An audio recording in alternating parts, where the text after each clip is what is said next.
You're listening to Late Night Radio on the SHR Media Network. Caution, there will be mature themes explored and potentially adult language used. If conservatarian words, phrases, certain concepts, or rhetoric offends you, tune out now. I have come here to chew bubble gum and kick ass, and I'm all out of bubble.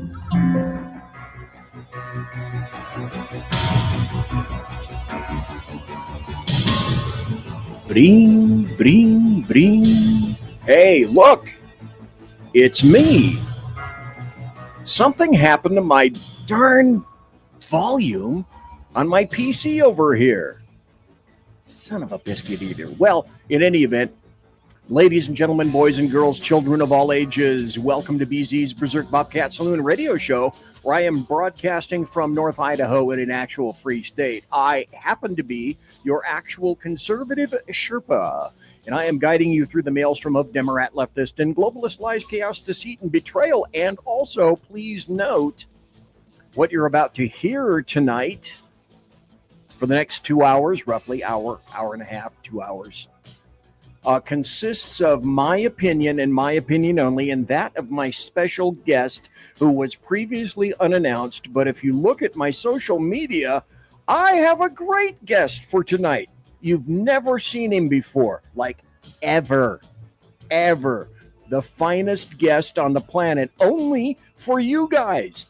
So what's my job?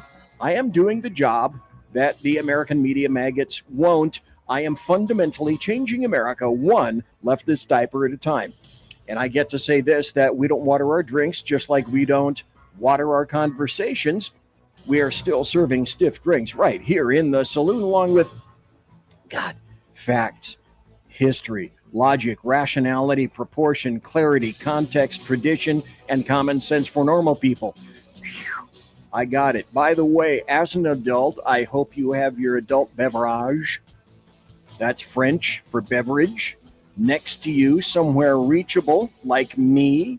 This is potato water. The rest of the vegetables are not cutting it. Damn vegetables.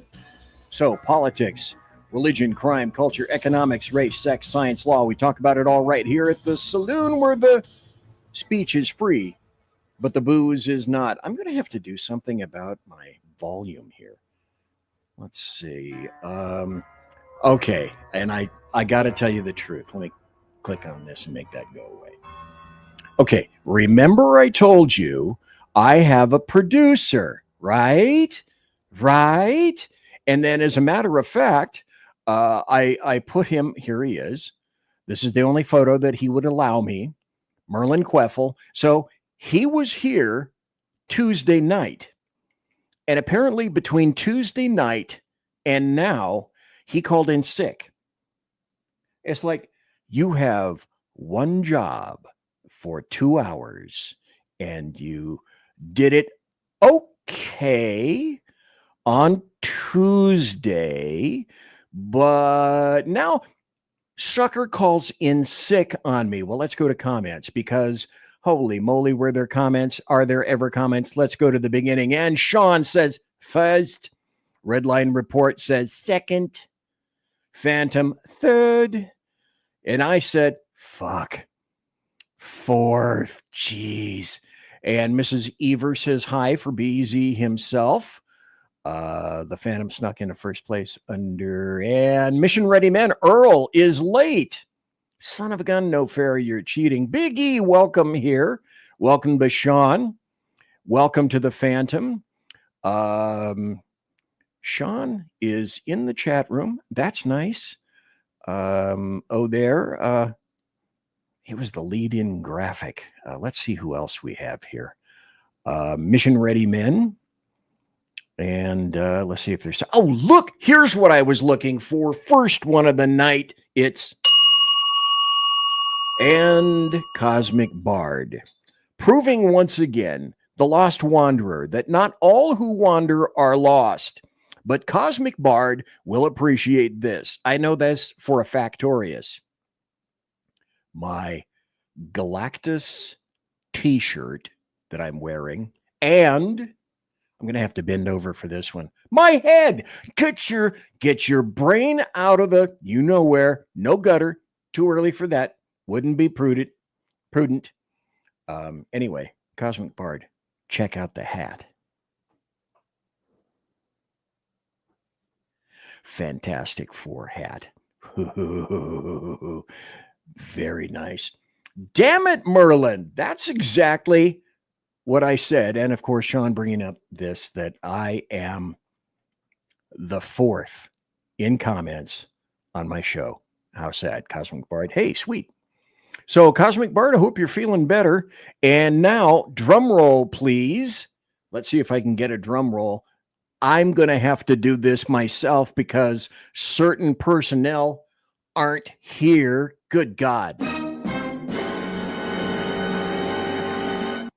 Guest tonight is none other than Sean Lewis. One each. It's time to go crazy. Right, Sean? Time to go crazy?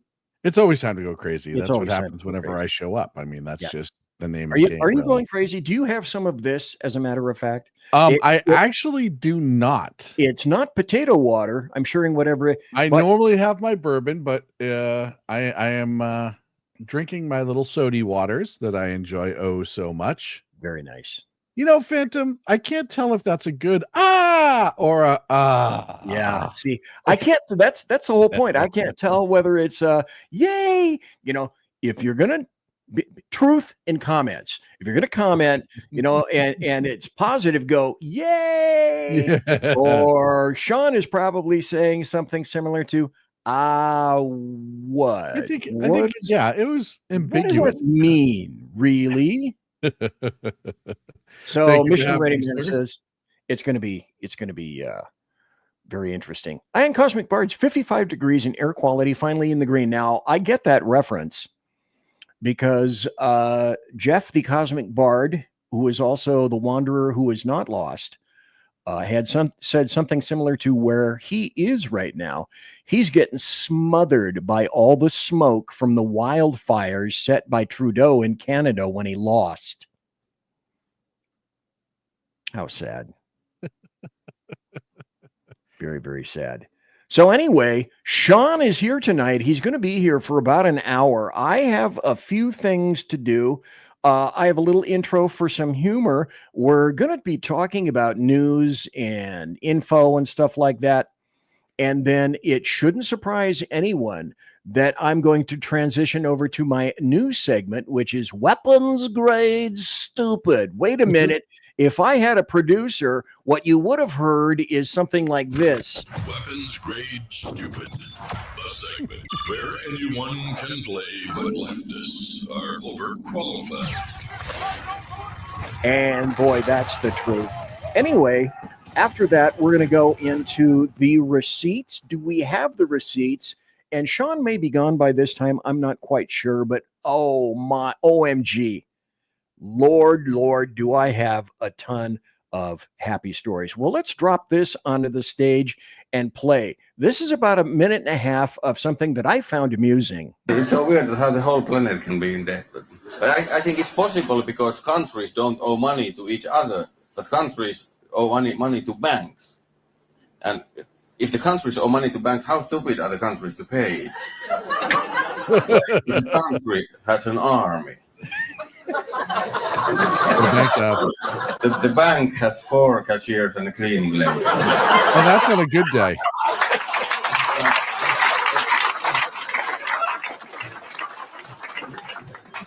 We have to pay. It gets better. They have threatened us.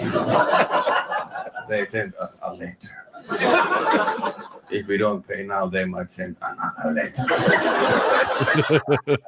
What do we do then?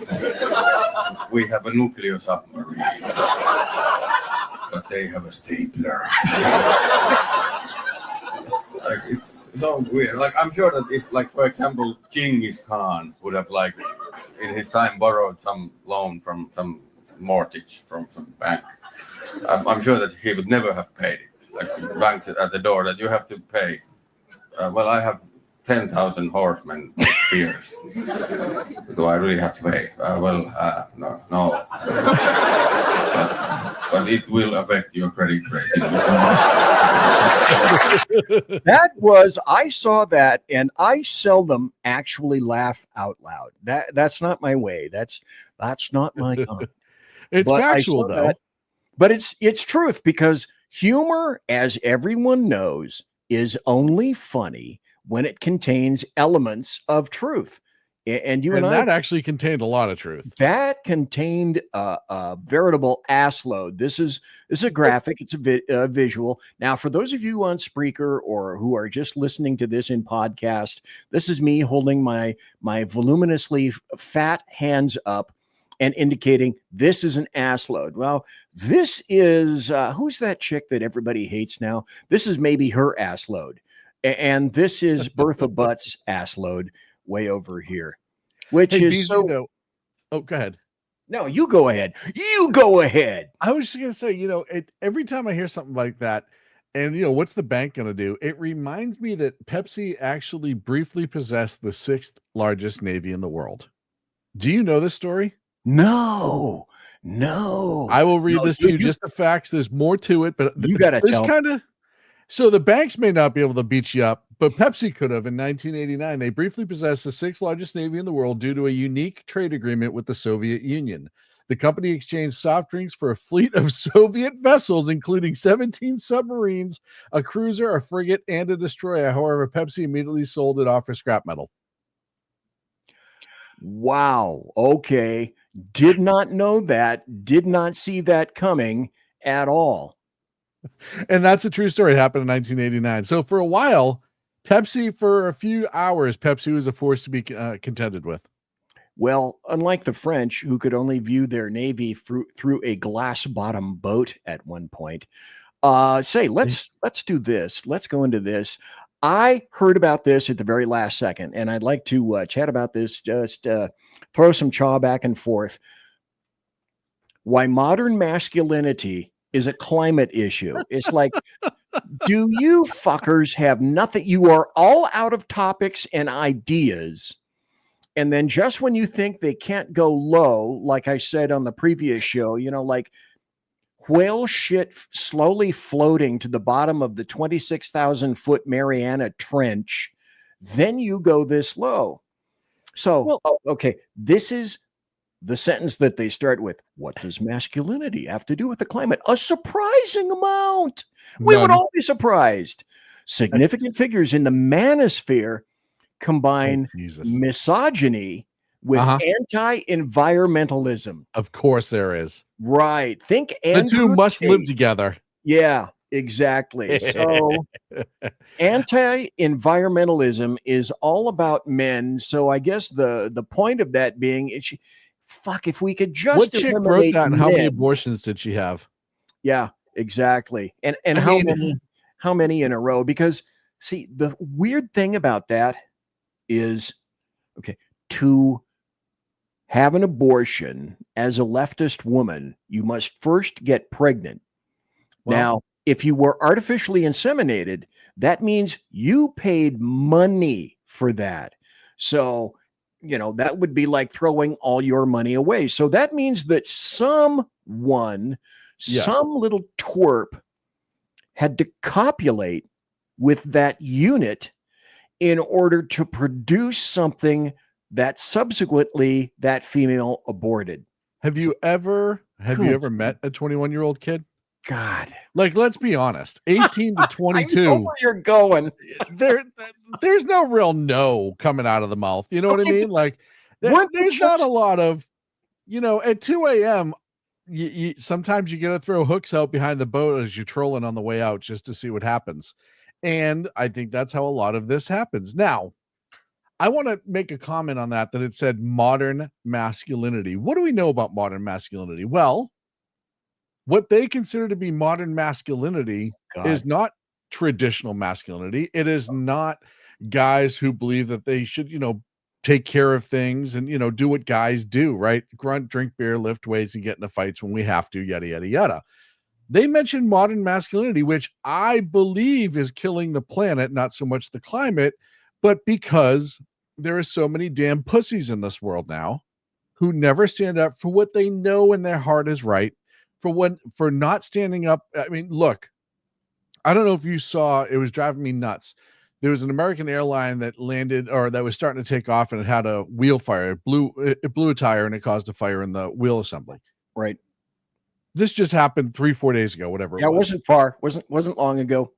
You look at the slide out the front of the plane and everybody's coming down. And do you know how many males were coming down already with their phone out, just watching people coming out of the plane, not trying to help anybody at the bottom, not making sure nobody went flying off, not making sure a kid doesn't get launched off the ramp, standing at the bottom, helping. None of them. Well, It and didn't they all happen, had and their it pissed carry-ons. and they all had their carry-ons. And all it taking their pissed carry-ons with them. Yeah, their purses, their man purses were more important. And I said to myself, like, I get that not everybody in that situation is going to turn around and be like, I got to stand close to the burning plane and help people. But the fact that there was zero, it blows my mind. That's modern masculinity. That's what that is. Traditional Sadly, masculinity is the gentleman I talked about in my show last night in Michigan, the Marine who stepped up when there was a guy slashing people and engaged him and stopped it. That's traditional masculinity. That's the difference. Dude is a stud. Now, I make no reference to melanin count other than to those whom melanin count matters. But predominantly, you and I don't give a ragged, pustule-ridden cyst about melanin count or paint job. But I mention this because it's so important to leftists and Democrats. Dude was black. Yeah, dude was a retired Marine. There is no such thing as an ex-Marine. They'll tell you. I know. I said it last night. It's true. And dude was armed lawfully and brought that shit to an end. You know, Mr. and Derek Perry, if you've ever seen the video, if you were aligned with law enforcement in any way, if you ever saw the video Surviving Edged Weapons by Caliber Press, you know, it's like old, huh? It's like HMOG. If you saw that, then you would have an entirely new appreciation for knives, for edged weapons. Oh my God, it's amazing. I got to put this up right now too. Now, who's the chick, the model that did the American Eagle jeans? Sweeney, is that her name? Oh yeah. Okay. Oh yeah. Yeah. Nice, hottie, young. Even an old fart like me looked at that and said, "Yeah, okay, yeah." This is the new smoke show. Oh yeah, this is the new shindig. Liberals getting fatter, conservatives getting skinnier, and it all comes back to the most important thing in life. It's like study after study proves female appearance is directly affected by the level of stress and angst someone feels. Hair loss, wrinkles, weight gain can all be connected to stress. Now stop right there. Can you delineate for me, Sean, or anyone else, the burgeoning, just exploding number of leftist females who are happy and satisfied? Zero. Bueller? There might be 4 or 5. And Yeah. look, I mean, we as a nation, you and I don't have a lot of room to stand here and talk about people that are in shape, right? That's really not the argument you and I want to be having. Round is a shape. Come on. However, there is something, and we find out more about this as time goes on. There's something to be said is the food we have been eating for the last 25 years is so full of shit that it has, and yeah, we have an eating problem, but we've been eating a lot of unhealthy shit because we were told it was healthy and it's not in fact healthy. You know, 5 years ago, if I told you that there was microplastics in people's bodies, people would have laughed me out of social media completely, off the air. Now we know there are in fact microplastics all over people's bodies because it was in the food that we were eating. So there is an element of that involved. Does that mean there were never fat people before 1970s? No, but they were fewer and farther between. And now it's entirely different. Yes, more conservative people that I know are focusing on their health and eating better. And I'm not saying I know liberals that aren't. I'm just saying I know a lot of conservative people that do. I've actually been doing that for the last couple months. I've been trying. It's hard to go I have running. given you my effort. I have taken all the effort that I have to try to get thin, and I shipped it express mail Yeah, across the country and to that's why you. I've gotten nowhere. Jesus. Hello. Hey, look, folks, it's Kiwi Lass. All the way on So the other thanks side of for the being world. in here. We appreciate it. Everyone welcome Kiwi Lass. The Phantom said hello. So thanks for being in chat.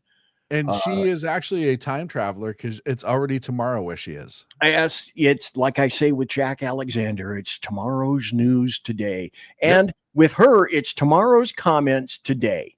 Yes. With a little time travel linked in there a bit. Now, I responded to you 2 days ago, maybe something like that.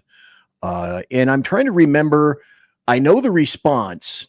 I'm trying to think of the tweet that you put out that made me say something. I said something very similar to this, and it was regarding leftist women, because that's who we're talking to, because they're also happy and satisfied.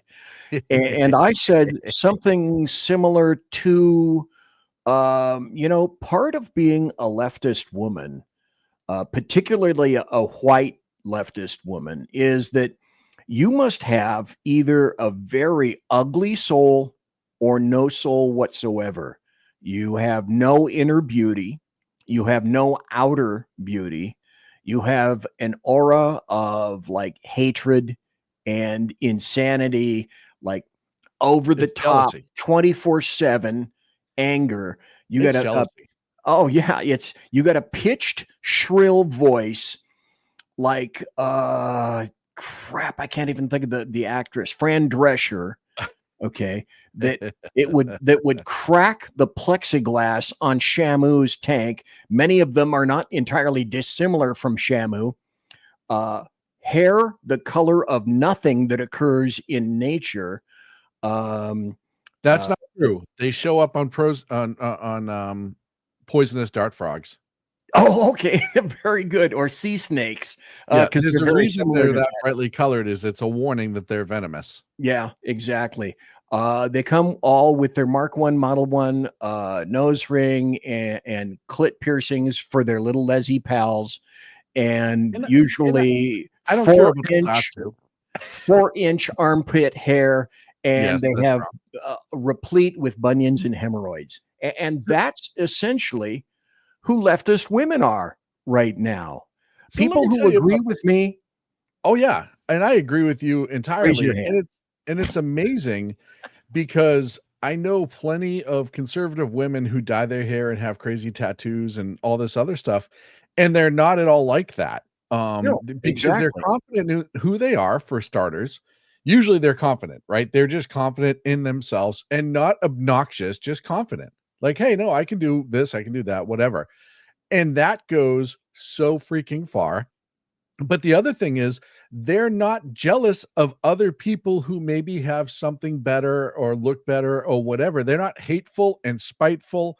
They don't wish ill upon them. And that's what you see out of a lot of, I call them awfuls, angry white female liberals. That's what I see out of them, is they hate anything, anything that is slightly more attractive than them in any way, shape, or form. And it blows my mind to see them go out there and talk about feminism when they're supporting things like, I don't know, guys. They're supporting and heralding guys who would beat the bag out of them for looking twice wrong at them. And, you know, uh, they're defending sexual predators and spousal abusers who are being deported. Like, it doesn't make sense to me. It doesn't make any sense to me whatsoever. And I'll tell you, modern femininity killed the feminism movement. The feminism movement was essentially like, hey, I just want the opportunity to, and then it's upon me to follow through and make it happen, right? That's really what back in the day feminism was. I just want the opportunity. And that doesn't mean if I do one thing or if I do another, that choice is mine. But you look at firefighters and cops in the military. Give them the opportunity. Hey, if they pass the same test and they can do the same thing and they can keep up, great. Nobody cares. Nobody cares. 100%. You're going to get in the fight with me? Great. Let's go. Let's do it. Let's run. It's the ones who demand equality and then go into fields like that specifically and then say, well, instead of doing the regular push-ups, I want to do half as many in their knee push-ups. And I'm not going to go over the 6-foot wall. I want a 3-foot wall, or I want 10 fingers to have somebody help me up over the wall. That's the thing that I don't think that people realize is the problem a lot of people have with modern feminism is you have the opportunity by and large. Yeah, there may be little pockets. It's just like racism. There may be little pockets here and there that you're never going to get rid of. But overall, look, I mean, I how many medical professionals I've had that were females that I felt way better with than some of the guys that I'd met in that field. And all of these different things. I was just in the ER a couple weeks ago. Everybody from the doctor down to the person who walked me out was a female. And you know what? They were all incredibly competent. They were all incredibly awesome. Yeah. Nope. No problem. You want to be equal. Let's talk about equality as it is true equality all across the board. Let me go back to this a little bit. Cosmic Bard said, my mom and younger sister are white liberal chicks and redheads. And then he says, talk about no soul. Kiwi Lass also weighed in and said, I have purple hair, 11 tats. I believe in truth and a moral compass. CUMPASS. I see what you're doing there. Okay. Nice. Very, very nice. Kiwi, we'll talk off the air. Yeah. And then Squall White is in here. Faded Jeans over in Facebook. Pay attention, y'all. So thanks to everybody for being here tonight and for everyone being here. I get almost nobody from Facebook. So that we have somebody from Facebook, that is a wonderful, wonderful thing. I wish the Facebook would open up. I wish the algorithm over there would open up because there's every time we get one or two cool people in Facebook, there's nobody with them to engage. And Squall, you can always come over to YouTube and talk with everybody else is in the chat room if you want. Well, see, and that's the deal. That's true. Let me put this up. Then of course we wouldn't be putting our fan base inside. Yeah. We're up to 592. My God, folks, just like last time, a couple of months ago, we are this close to getting 600 subscribers on the SHR Media YouTube channel. Now, both Sean and I and everyone on SHR, we were pumping the crap out of please subscribe if you will. We got to 500. And then the funny thing is, just like Sean prognosticated, said, if we tend to break that 500 limitation, I bet things will open up a little bit. And the funny thing was, oddly enough, you were right. And then also on Rumble, I have 117 followers over there. Give me another week, and I'd like to have 11,000 if you wouldn't mind doing that into.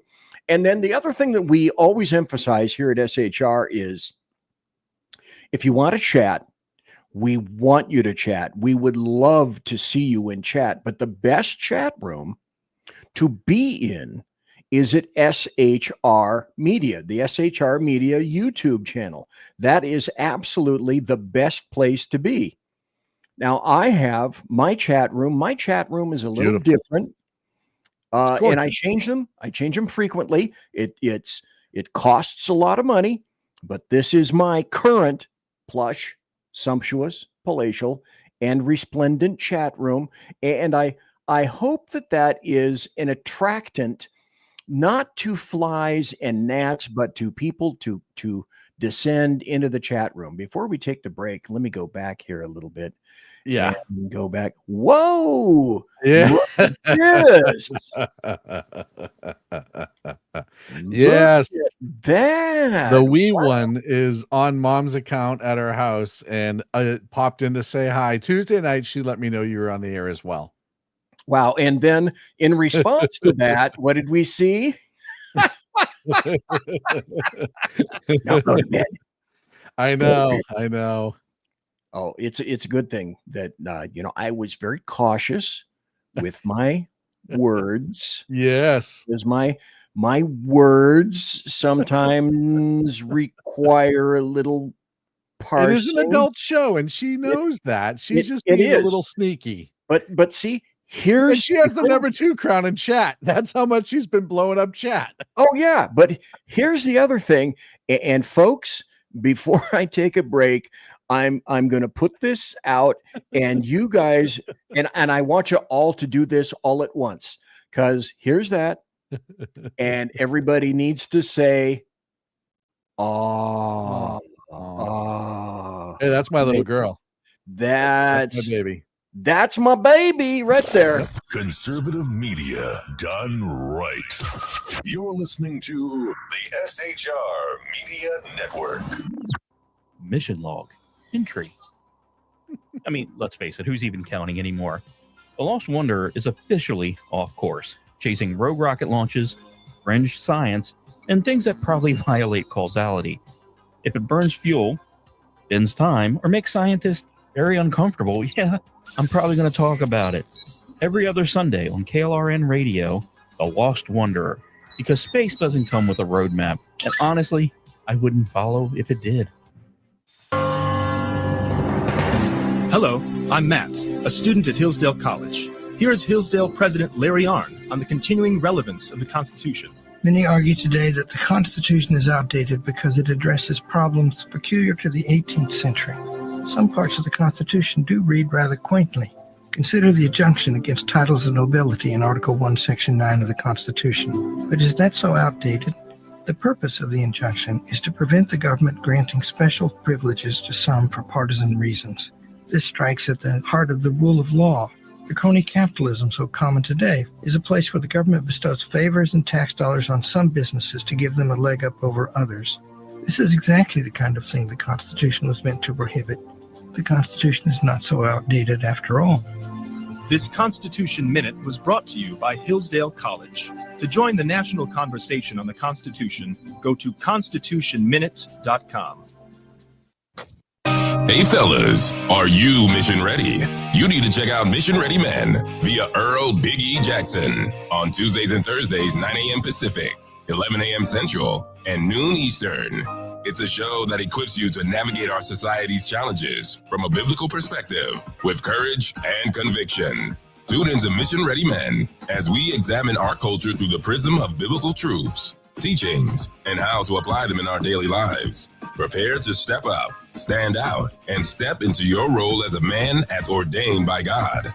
That's Mission Ready Men, hosted by Earl Jackson on the SHR Media Network. And get mission ready.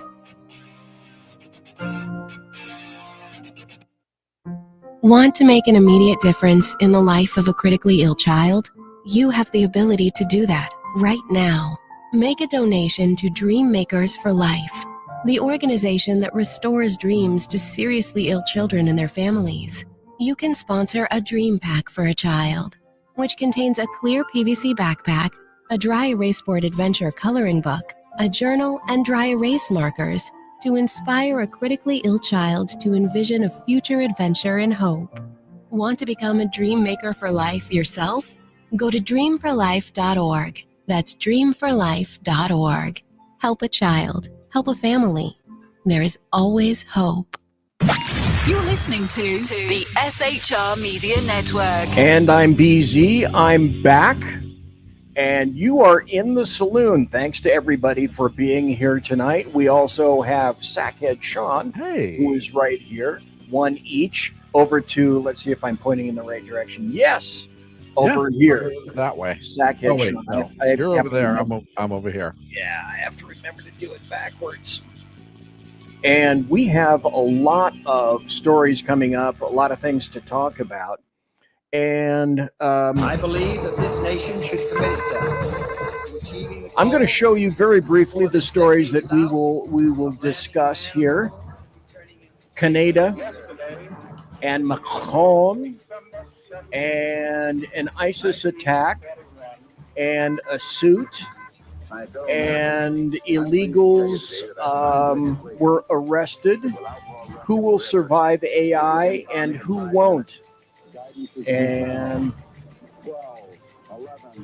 that's what we'll be discussing Ignition sequence is go. So let's talk about this first, because as this guy says, I was strapping in. Stand by for news. Stand by for news. Okay. Anybody have any idea who that is or who that was? Folks? Oh, I know. I know you know. Come on, Paul Harvey. The way it is. One of the best of his kind. Now, I went to this in the news section. So Canada says it's going to recognize Palestine as a state, and it's going to be joining the UK and France. They have already decided that they're going to recognize that. And as it indicates here, Macron decides that he's going to ally with the Islamists. I have some thoughts about that, and then I'd like to go to Sean. Here's what I believe is happening. Any and every large kind of Western country that recognizes Palestine, air quotes, like the UK and France and Canada, is a country that falls into one of these categories. Now, they are not the only countries that recognize Palestine.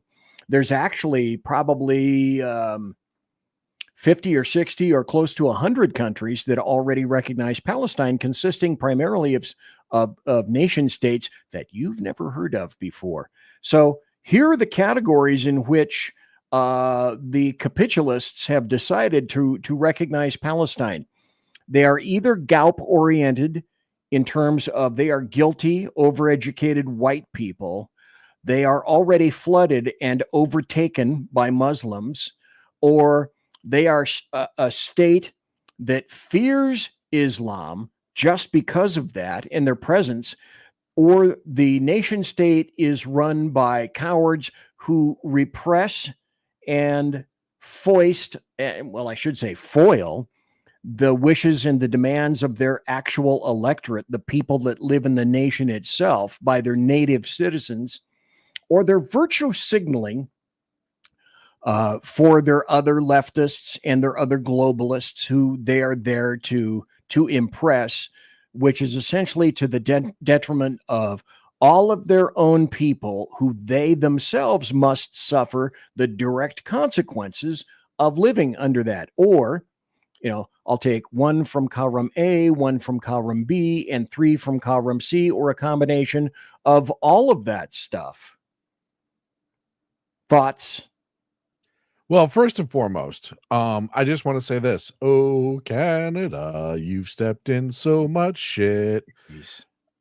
Unbelievably bad decision for them, France and England. This is appeasement. I talked about this on my show, and I talked about this online. You cannot appease yourself out of the violence and troubles that you are having as a result of your open border policies.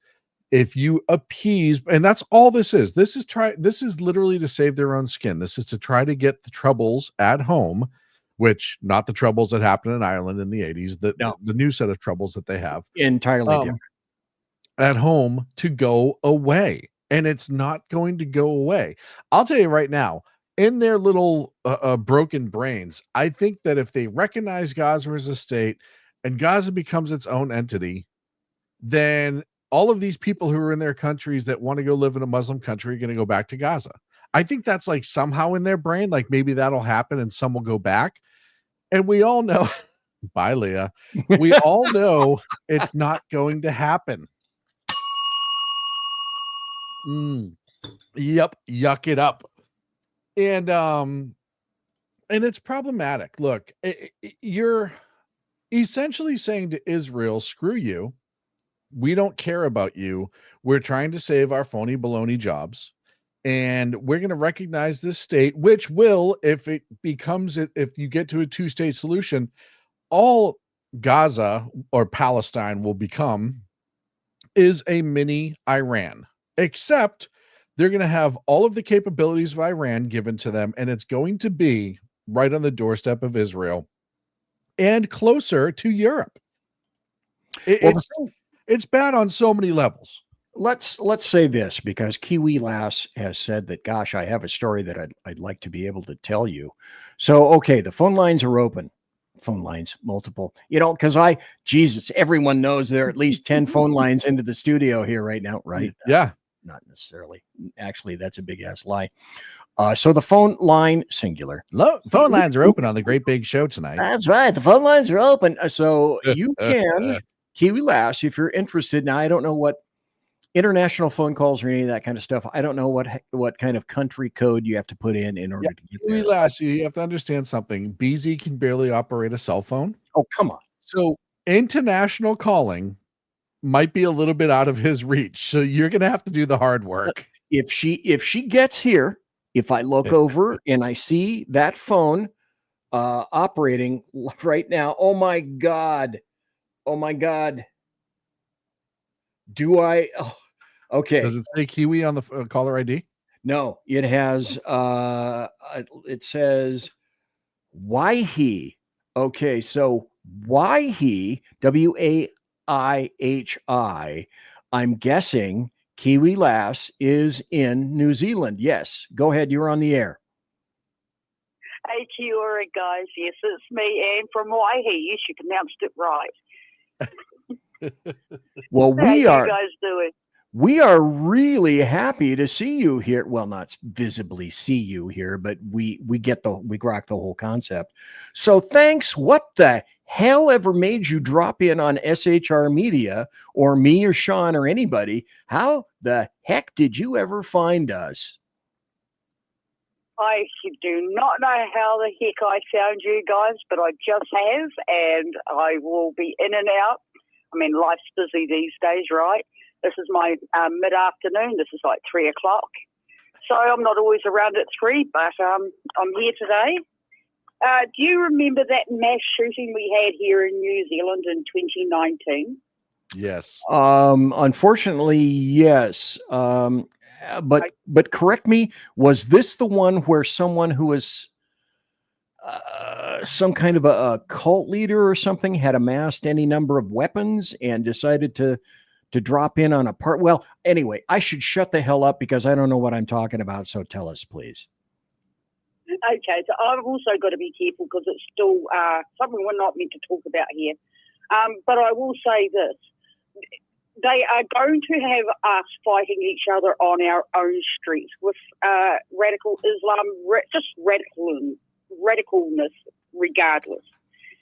But Islam is one of the ones that are going to be weaponized against us. When that happened, a week after that happened here, she asked for us to join in solidarity. That was our Prime Minister, who you should be very concerned of as well. She asked all the women in this country to put on a hijab. In other words, getting every woman to submit to Islam. Wasn't that Jacinda Ardern? Yeah, Jacinda Ardern. She is a very treacherous woman. She's in America at the moment working in one of the universities, lecturing on socialist, Marxist, communist friggin' traits. Gun grabs and everything like that. She was also heading out something with Prince William, some green friggin' thing to save plants, but, theoretically they're actually poisoning plants, animals and humans. Since you talked about the bioplastics, it's in everything, even our ground. The microplastics, whatever. When she asked this country for women to put on a hijab, she was submitting every woman to Islam. Yes. And I refuse to be a part of any of this. As well, you shouldn't. There's another friend of mine who comes on the show. He used to be here with a fair amount of regularity, and his name is Jack Alexander. He lives in Australia. He's in New South Wales, in Victoria. And the stories that he told me about the times of COVID, he's also a driver. He drives a lot of people around. He was in either Iran or Iraq and understands a bit of Farsi. And some of the things, some of the abrogations that were relayed to me by him about the appeasement and capitulation on behalf of Australia were really, really very sad. Very, very sad. And it's sad to see so many Western nations doing this. And but don't worry. Well, yeah, worry, but it's happening here. Marseille is gone. There are portions of France. I just spoke to somebody who went through Paris and spent literally thousands and thousands of dollars to fly into Paris. Yep. And then sent me photos that I don't have permission to publish about what Paris, downtown Paris, looks like today. You know, and we used to laugh about all the, and Sean used to laugh about this with me, all the barbecues at night in Paris and various other French cities. And we thought, that's cute. I like that play on the name barbecues. They're still burning cars in Paris. Every night. And Switzerland too. They don't talk about it in the news at all. Switzerland is having massive issues.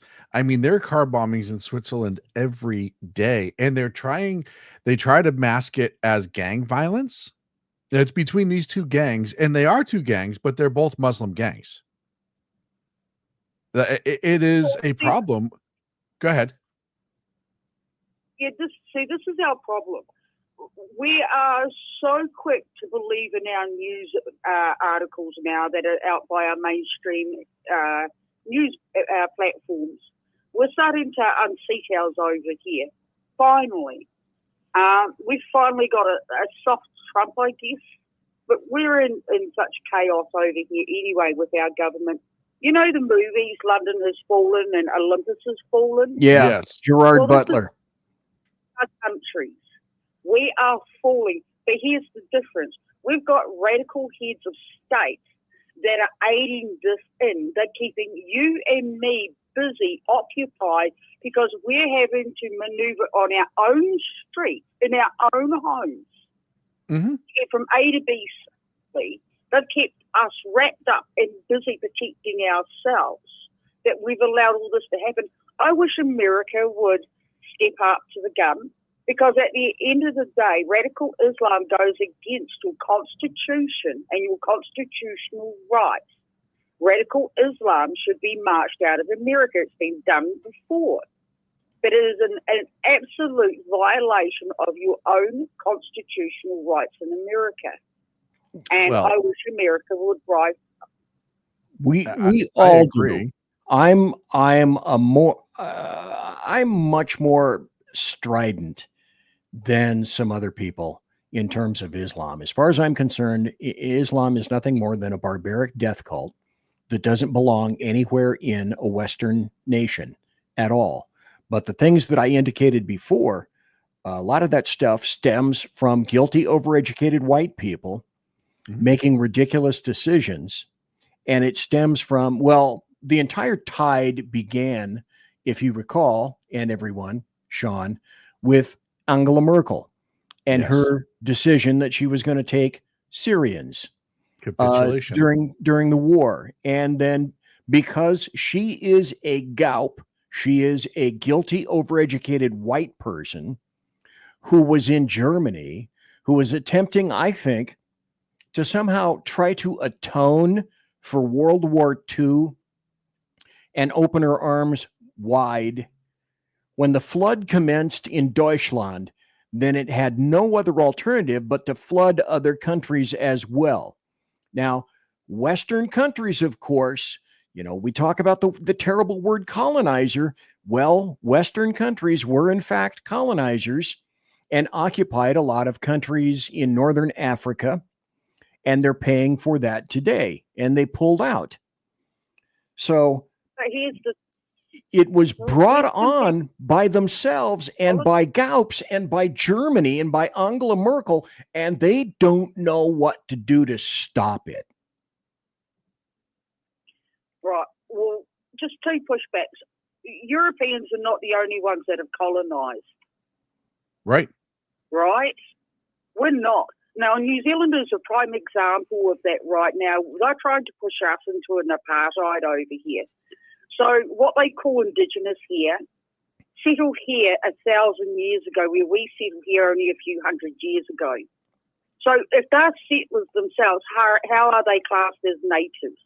But yet we've got to bow to this oppression and what they want in rules and laws. And again, if you go dig into the history of the Middle East, the majority of the Middle East was Christian. It wasn't Islam, because Islam wasn't around at the time. It was Christian nations. What about Persia? They want to talk about giving Palestine back to the Palestinians. Well, why don't we give Persia back to the Persians, the Christian Persians? Well, it wasn't Iraq. There's a story that I was going to play that, let me see if I can go to this. I won't. Can I make a quick point while you're looking? Sure. There it is right there, but go ahead, sir. So the problem we have now in America with what's going on with this is they realize now it is a voting bloc. That's what the Democrats see with the Muslim community, specifically Michigan and the groups of Somalians and all the other ones, is they see, just like they do with all the other immigrants, that's potential voters that if we give them a bunch of stuff, they come from a place where they've never had it so good, and we flood them with stuff, they will vote us and keep us in power. And who cares what it does to the neighborhoods? Who cares what it does to the cities? Yada, yada, yada. So just like they use the illegals in this country as a tool to get people to vote for them, they're doing the same things with these appeasements. It's why they actually, I saw a legitimate government announcement from a town in England looking for a Sharia law expert to work for the county, the city, whichever municipality it was. And I was blown away by it. But that's exactly why they look at it as a voting bloc. We don't see what's happening. Well, we do. The left doesn't see what's happening in the UK and in Europe and realizing that will be us if we don't start making some changes. Well, particularly because they have I believe leftists are sufficiently addled that they have no real grasp of reality, when in fact, a lot of the poor ones live directly in the midst of that. I mean, I lived I lived in my wife's house before we moved in what I called Ghetto Central. And I was the only white there. Nobody else spoke English. I made the mistake one day of running all the homes around there to see how many people were on probations or PALs or parolees at large. Well, that would be the bulk of them. So I lived in all that stuff. I know what it's like to live in situations like that. The people that vote this crap in are those who are the elitists. They perceive themselves to be the elitists, and they are not directly affected by the results of their elections, their votes, their policies, their rules, their regulations, their laws. So, the bottom line is they really don't give a fuck about what happens to you or me in any nation at all. And those are commonalities shared by the bulk of European or civilized nations. Go. We saw that under the lockdowns, right? Yes. How there's a set of rules and a set of rules for them. And even on Twitter, I was calling it out with Kim.com. He was praising Jacinda, and I was giving Kim.com beans for praising her, just because he sat in a mansion and he wasn't losing a job, a business, a house, a family. It didn't affect him because he's living on everyone else's dime because he scammed off everything else. And it affected people like you and me in these lockdowns. So there's a set of rules for them above X amount of money and a set of rules for everybody else. We saw that clear case. And again, it's weaponizing us, and it's them moving certain people into power positions. And Islam has certainly been one of the people that they've used for over a decade against us. Moving in the immigrants are the settlers, are the refugees, and they're pushing us out of our own homes and our own jobs and our own communities. And they're weakening us while strengthening immigrants. You're meant to strengthen your own people in your own country first before you strengthen the immigrant population. And shouldn't we rebuild their country so they can live at home, so we can have our homes to ourselves? Well, and I say this all the time, and I don't mean to interrupt you, but it blows my Yeah, you mind do. that they come here allegedly seeking a better life, and then the first thing they do is they turn their neighborhoods into the places that they just left. Well, and they're not interested in assimilation, nor are they Nope. interested in speaking our language, nor are they Nope. interested in our cultures, norms, and mores and ethics. And so what do you get if you leave a shithole, create a shithole, you get a shithole. And I can't be any more succinct than that. Also, Kiwi Lass, I have to ask you one other thing. Jack Alexander, who's the guy from Australia, has told me any number of times that after a 1996 shooting, Australia confiscated firearms. Did that roll over to New Zealand as well? No, it didn't. However, we did over the years get a few tightened gun laws. What happened here in 2019 was, well, we can't say whether it was somebody not doing their job properly in the police force when it comes to vetting for a gun license, or it was incompetency somewhere else. It should never have happened. But this guy obviously had money, so he paid for a lot of things to slip through the systems, I guess. Some people do that. All she did was a gun buyback. So she didn't get them all, and she never went after the guns from gangs. They would have been the first ones I would have set my eyes on. Oh, yeah. Not lawful guns. Absolutely. So yeah, look, I believe everyone should carry a sidearm. I'm 100% in belief of that, because this is the crimes. The amount of gun crime I've seen increase in this country since that mass shooting here is insane, and is all gang or thug related. Just quickly, have you read your first prayer of Continental Congress that was written in 1774? Yes, and I love even more the fact that you clearly have. That you know it. That you're aware of it. Right, so that's one of my utmost favourite documents. That is the document that any immigrant should uphold, and if they can't uphold that, if they can't fall on the mercy of America, then they shouldn't be going to America seeking freedoms. Well, when I played this before on the show, I don't have it up and available right now, but we had a Scottish jurist, Supreme Court of the United States jurist by the name of Ginsburg, who said outright that, you know, if she was speaking about in terms of Egypt, and Egypt was looking to craft a new constitution. And what she said essentially was, if you're looking to create a new constitution, do not look to the United States of America's constitution, primarily because the people and the founders in there say that their rights, and this is not a quote from her, but I speak leftist, so I translate all of these things, which is our rights here in the United States were given to us by God, not government. Our founders were very specific about that. And our Constitution does the exact opposite of what most people want for constitutions today. And that is, it limits government, not people. And the people that create constitutions today don't want government limited like ours. Yeah, they hate the theory that laws are natural. Yeah, so with your Trump's MAGA, I have my own version of MAGA, okay? And it's based on your foundations. And it's not about making America great. It's about making a godly alliance. We've got to make a godly alliance with each other because of what we're going into. We've got to make a godly allegiance. We've got to take an allegiance to a moral compass, to God, to Jesus. And then we've got to make a godly army. So there's my MAGA. Make a godly alliance, make a godly allegiance, make a godly army. Okay, Kiwi Last, let me ask you this. I'm going to have to take a break in a couple of seconds. You're on the phone. Would you like to hang on the phone for about another 3 minutes during the break, and we can continue to chat past the break at the top of the hour? Would you be interested, or do you have to jam?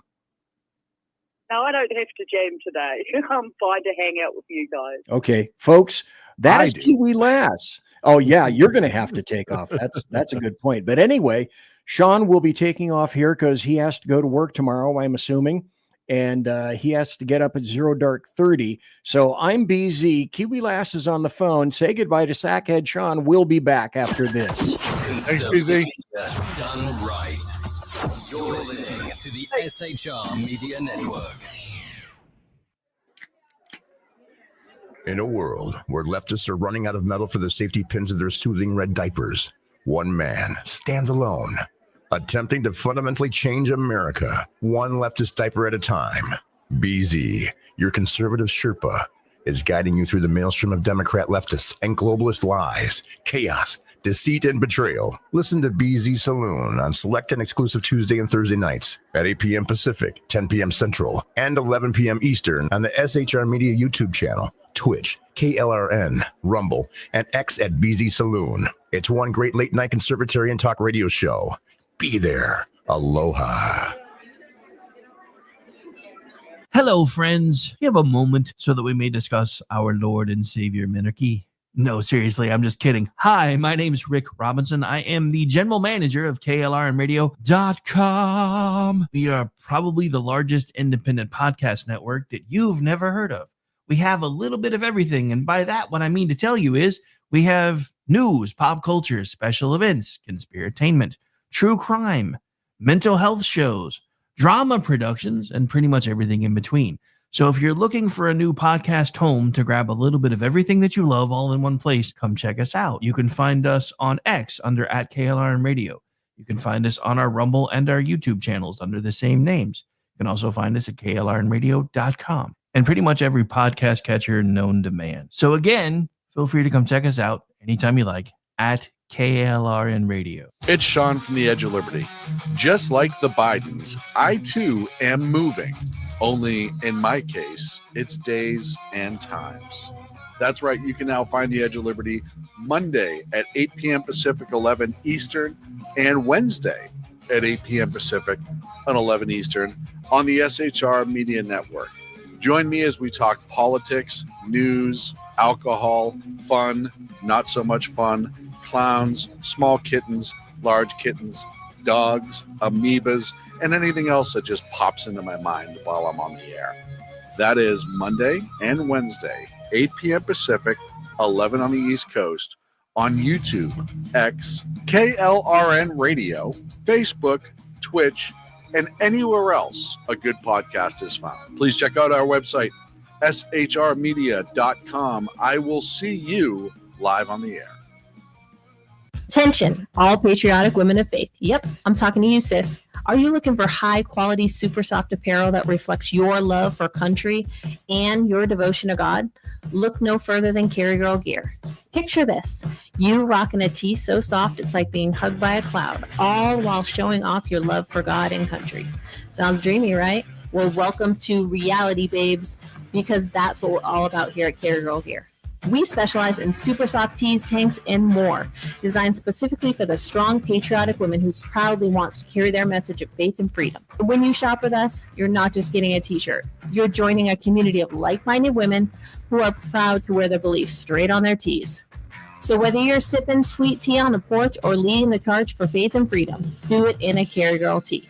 Because life's too short for stiff, boring tees. CarryGirl.com, where faith and freedom meets fashion. Independence.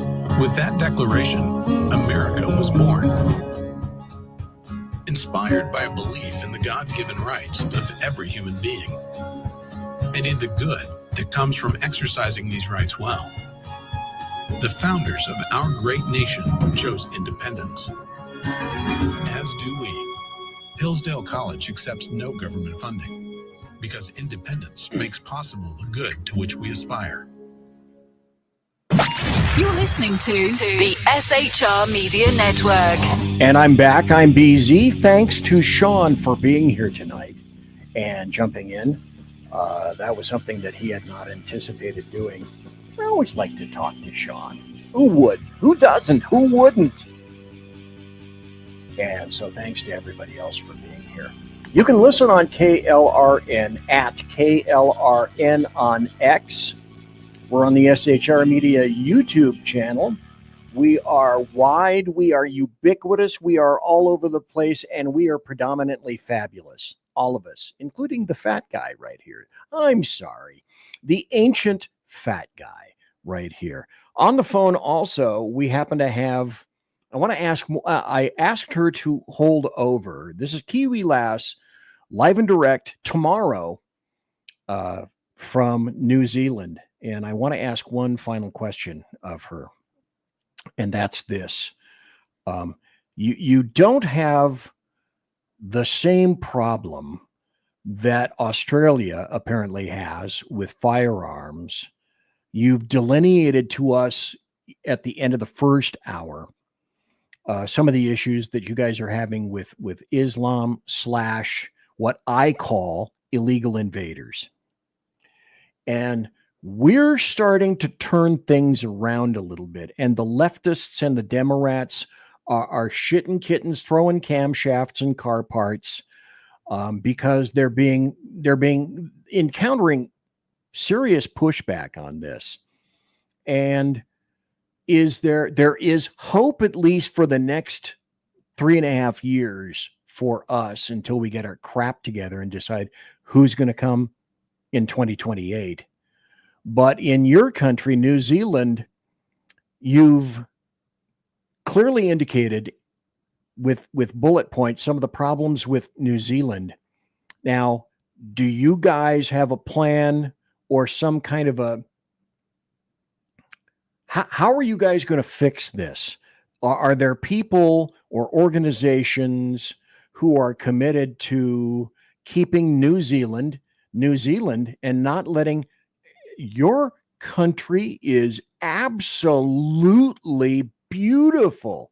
It is gorgeous. How do you keep your country, New Zealand? Kiwi Lass. So this is an argument we're having now. So a lot of people call it Aotearoa. I refuse to call it that because Aotearoa was a derived name after New Zealand.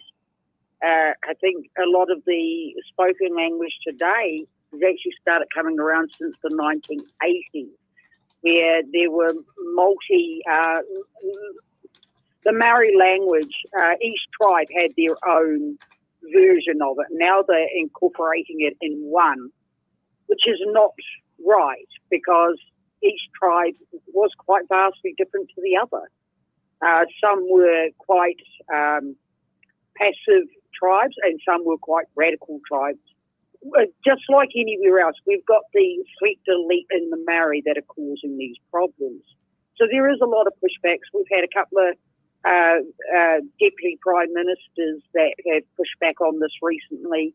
Winston Peters being one of them, New Zealand First leader. He done some good stuff. I'm hoping David Seymour pushes back.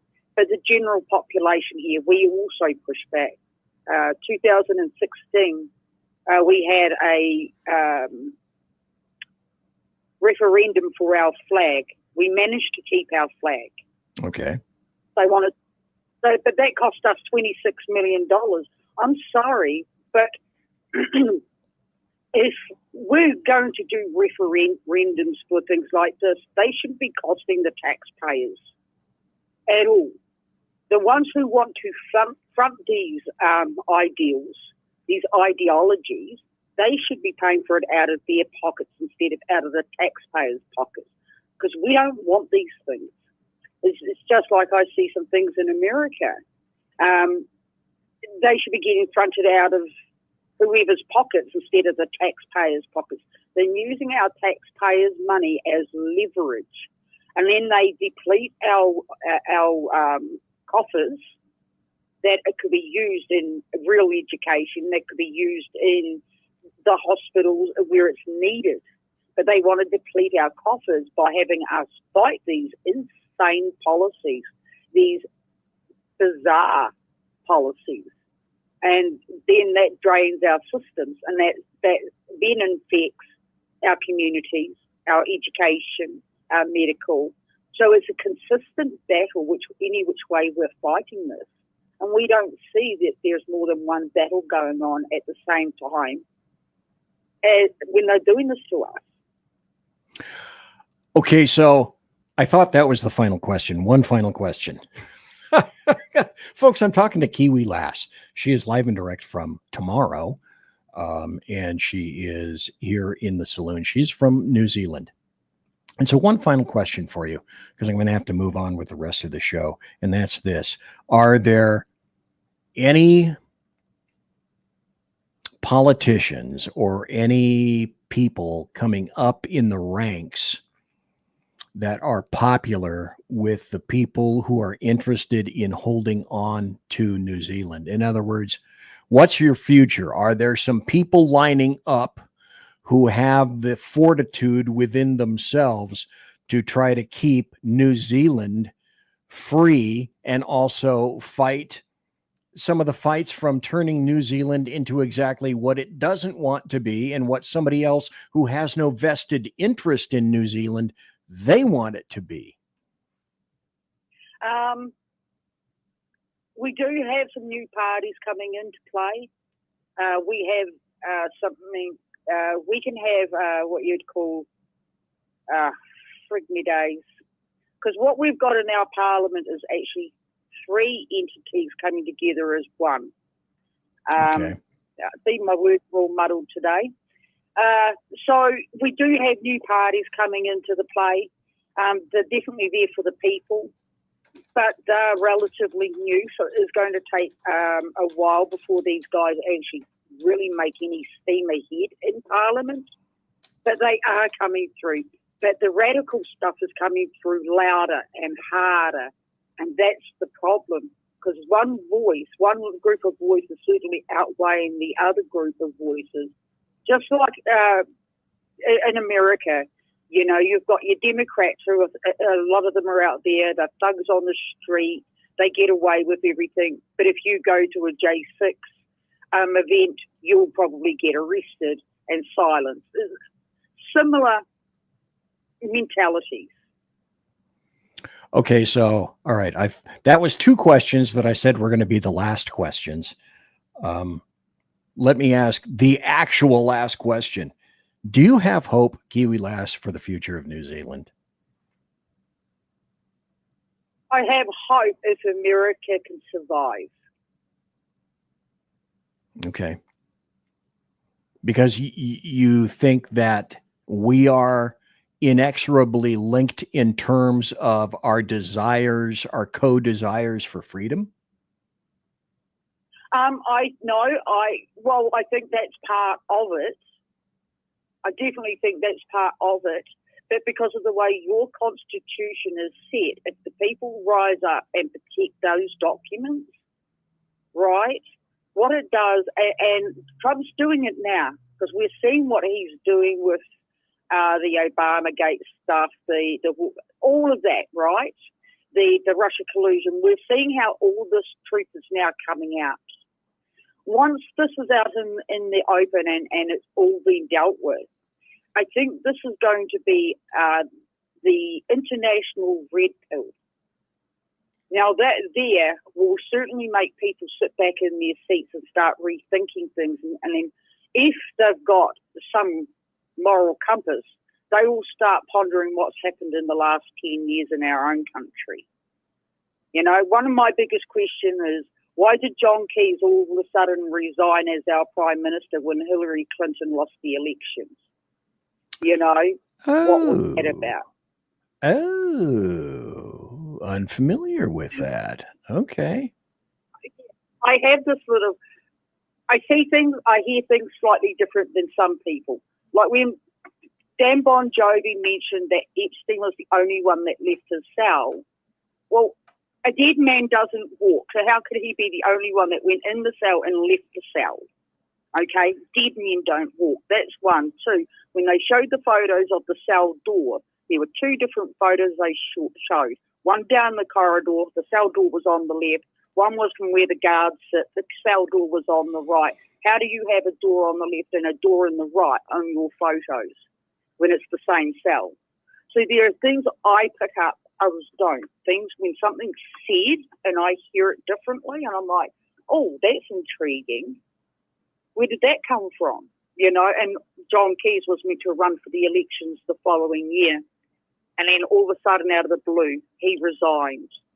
He was also the one that set up, I believe, the funding of the Clinton Foundation here. So we think we pay in about $5 million a year or whatever it is. So again, this is our higher sector of heads that have colluded against all our Western nations, not just one. That's why I think America is very pinnacle right now, and Trump is absolutely needed to show light on truth. It's needed, because if we don't have this light shown on truth, we can kiss all our Western nations goodbye. Let me point this out. You have a fan, you have an aficionado in chat by Mike Pasqua, who says, I love her accent. And at that point, I'm sure you're probably thinking, accent? What accent? I'm the one with the accent. And Phantom says, British? No. She's not British. No, she's from New Zealand. That's where she gets her name, Kiwi Lass. Okay, Kiwi Lass, thank you for being here. You have a 100% constantly extended invitation to be here whenever you're available. And we will always look forward to seeing you and thanking you for, I bet that phone call won't be cheap, is my guess. Look, it doesn't worry me. I pay for a package deal with my phone system. So the phone call itself won't cost me. I pay $10 a month for international call plan. Beautiful. Folks, thank you for being here. And you call back any damn time that you want. Folks, that's Kiwi Lass. Yeah, and everyone have a blessed day. I'll speak to you soon. Thank you very much. See, that's one of the cool things about the internet and about having a podcast or having a live show, is that you're listened to by a lot more people than you suspect. Now, the constant is, people will listen to a show.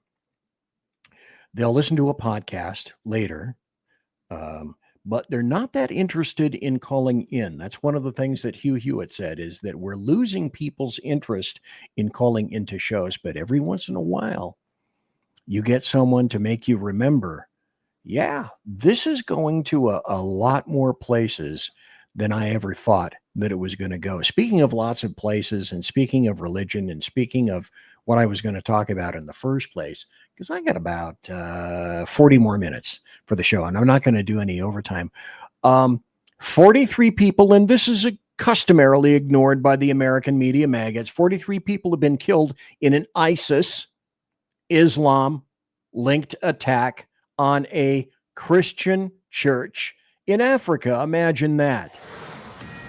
More than 40 worshipers killed after an attack on a church in Africa. An ISIS-linked group has claimed responsibility for this, and a witness has now come forward and spoken to Fox.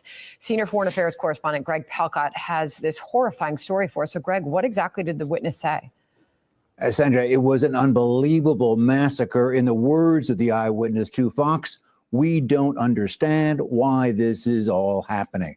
Some 43 people killed in cold blood by machete and gun-wielding rebels of the Islamic State-affiliated ADF outfit at a prayer vigil in a small town on the eastern border of Congo. Buildings there were also torched. The ugly toll included 15 men, 19 women, and 9 children.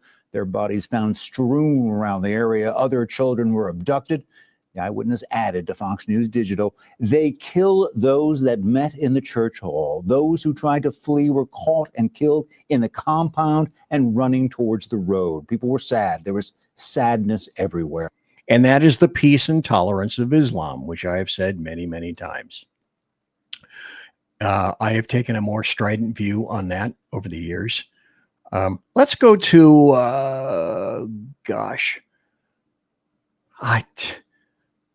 I am not going to have nearly enough time to cover all the things that I wanted. I don't even think again. I'm going to have to start out the show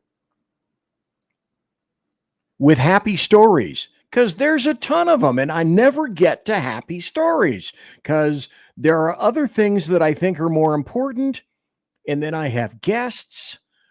Folks call in. Always love that. And then all the things that I thought I was going to talk about, I don't get to talk about. Now, Kiwi Lass is so kind. She says sorry. And my point is, I would much rather talk to you and speak to people from other countries and discover that there's a lot more that unifies us in a Western culture than splits us apart. Here's a story from Jonathan Turley. Now, there are a handful of journalists that I enjoy, that I believe are actual journalists anymore. And Jonathan Turley is one of them. And essentially what he said in this with regard to Congress and constitutional law, this is BS. Democrats sue to gain unlimited access to federal facilities. Well, basically what he was saying here is this is stupid. This maybe isn't weapons grade stupid, but it's stupid nevertheless. So demo members are claiming that they can demand access to any federal facility without approval or even notice to a given agency. And that has already occurred. So now an array of Democrat members have sued over their denial in various instances. And according to Jonathan Turley, the lawsuit is, in my view, fundamentally flawed, but the members appear to be hoping for another obliging judge, and there's a possible likelihood that they would take it. So they can't win in the popular fashion. So the only thing left for them as a result is lawfare, continuous and unending lawfare. And in terms of illegals and ICE, there's also this. Still very active, multiple vehicles on this street. And we learned in the last 10 minutes, like you guys said, that an ICE officer shot into a vehicle 3 times after officials say two undocumented people tried to ram their vehicle into ICE officers that were here on scene. Now, officials say the 2 people ran from the scene and abandoned the vehicle. Law enforcement is currently out there searching for them. They say still very active, multiple vehicles. So if you look at that, you'll notice that those are all homes under construction in El Paso, Texas. So imagine our chagrin that they were hiding in homes under construction. I've spoken about AI, and I'm going to be jumping through a whole bunch of different hoops, but I've spoken to AI, and now Microsoft has come up with a couple of lists of things that they believe AI will take down and a list of things that will not be immediately slaughtered by AI. This is the list of things that they don't believe will be taken down immediately. And you can see interpreters, translators, sales agents, account clerks, assistants, web designers and developers, models, communication specialists, switchboard operators, that sort of thing. Let's go to the other list because this list seems like it's backwards to me, but I'm going to be putting it up nevertheless. And they think this is the list of people who are kind of last on the chopping block, if you will. Phlebotomists, if you can believe that. Nursing assistants, hazardous administrators. Let's see if I've got this. Hazardous material removal workers, helpers, painters, plasterers, embalmers. That's happy. So AI is definitely going to have a most definite impact on all of this. Let me pull this down. And if I'm not mistaken, I think I've got somebody else on the line who would like to talk. And I think it's Mike Pasqua. Go ahead, Mike. What have you got to say, sir? How you doing tonight, BZ? Good. How about you? I enjoyed Kiwi Lass. Oh, she was a great hoot. She was great people. And, when Jack calls in or somebody else called in, I had somebody in, I don't know, way back in 2019 also from New Zealand call in. And then there was another individual. God, I remember his name. He was from Australia, Dingo Dundee. And he called in for a while. And it was a lot of fun talking to people and realizing that you have an influence over the internet and you're reaching more people than you thought you had before. So she was a ton of fun. Oh, wait. She says, I know Dingo. He hasn't called into the show in a long time, but I remember I used to take his calls 5 years ago or so, something like that. Yeah. And look, as far as your last story about the lawfare stuff, about these, my thing is this.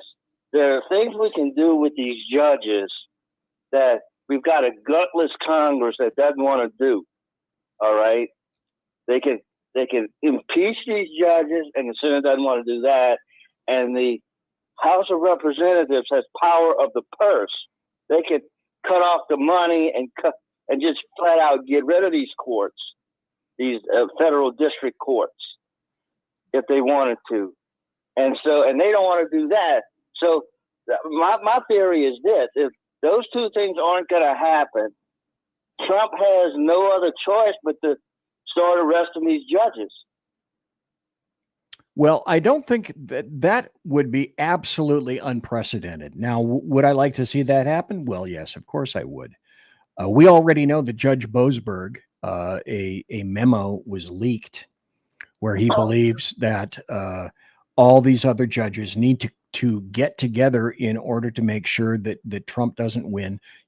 There are so many continuing examples of bias by black-robed anarchist judges. And the bias is so clear and obvious, it becomes very difficult to understand why we're not winning. But SCOTUS, this is exactly what leftists and Democrats want us to do. And this is what Boasberg was warning, is that someday he's afraid, and see, he's setting it up already to be able to say, see, I told you that was going to happen. SCOTUS has already ruled twice on this in terms of the judges and the various appeals and district courts should know their places.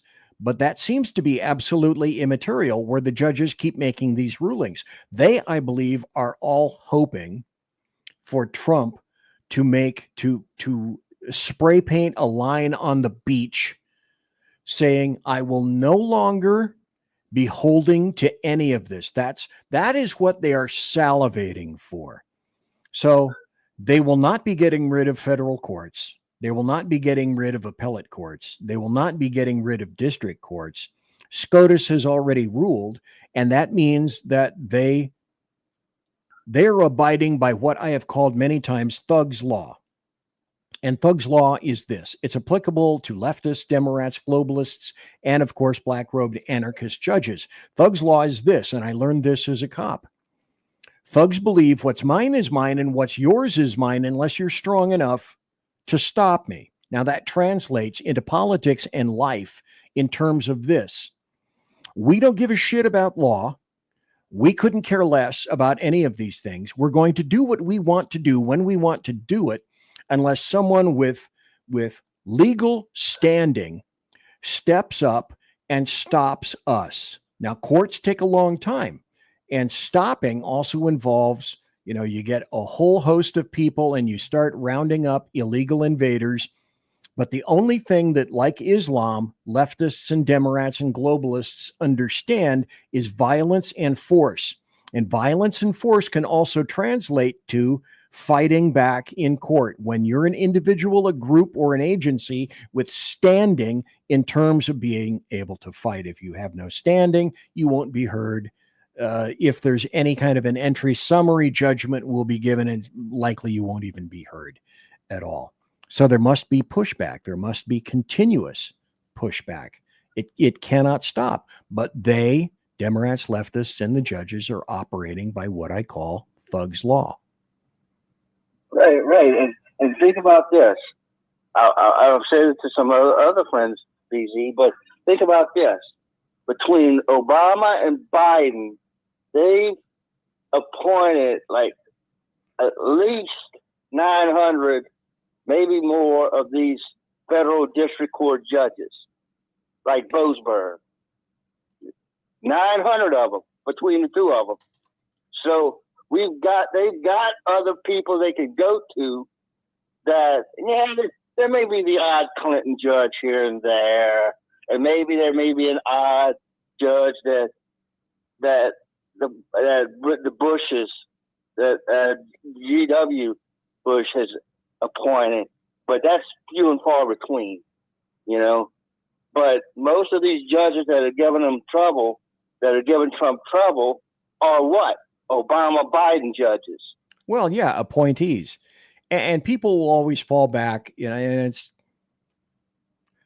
this country has been politicized to the point where no one can even recognize the truth. Judges are not biased. Bullshit. Politicians are not biased. Bullshit. The deep state is not biased. Bullshit. Federal courts are not biased. Bullshit. Appellate courts are not biased. Bullshit. It's the truth. Well, we're not political. We don't make political decisions. Everything is political. I belong to a Facebook group involving law enforcement, and they are way overtired of me because I will go on and talk in that group about things that affect them that they don't want to hear. It's mostly a group about retirees, or it's of retirees. And they don't want to hear any of that kind of stuff, but I know for a fact that they speak to their friends and their neighbors and even their loved ones and their relations and their siblings. And they speak to the kids and the grandkids who are involved in law enforcement and all this crap they need to know. Law enforcement itself has been politicized to an incredibly ridiculous degree. And I've had people send me messages.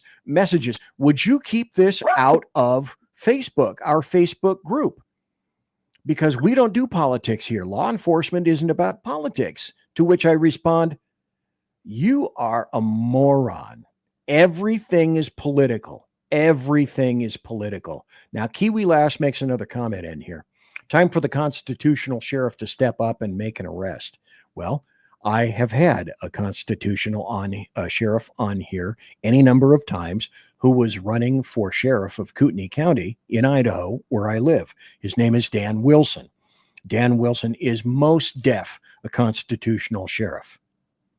And he didn't win because he didn't have the number of votes. A lot of people stayed home, and they like the guy that's the current sheriff. I'm not sure why, but he's former LASO, and I think they think that he brings a lot with him in terms of knowledge, which in fact, I don't believe he does at all. But I've had constitutional sheriffs on the show before. And so Kiwi is correct. Time for a constitutional sheriff to step up and make an arrest, which is why, at least in this country, I don't know how law enforcement works in New Zealand, but in this country, there are numerous pushes afoot in the state directly across from mine, for example, removed the sheriff of King County and by fiat decreed that the King County sheriff would no longer be elected, but would be appointed by the county board. And that's exactly what keeps many counties free, is the sheriff being elected and the chiefs of police are appointed. Because if you're a great bootlicker or a fillator, or you happen to wear the proper knee pads, then you'll get somewhere in politics. Oh my God. Okay. Mike, do you have any final questions? Because I am late for a break. Yeah. I mean, look, I want to just return to the judges for a minute. Okay. If you're not gonna have the they're gonna have to be, these judges are gonna have to be roughed up a bit, and if they're not gonna be disciplined by the Supreme Court, which the Supreme Court has tried, they have tried to discipline these judges, right? And they're not listening to them. So if they're not listening to the Supreme Court, the highest court in the land, then something has got to be done, and they've got to be roughed up a bit. And my theory is this: if you got to rough them up, go in there and arrest them. It may not be constitutional, but what choice do we have?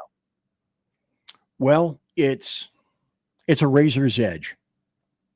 And what I mean by that is there's a very fine line between comporting with the law and obeying various rulings and deciding that you're going to let anarchy win and fall.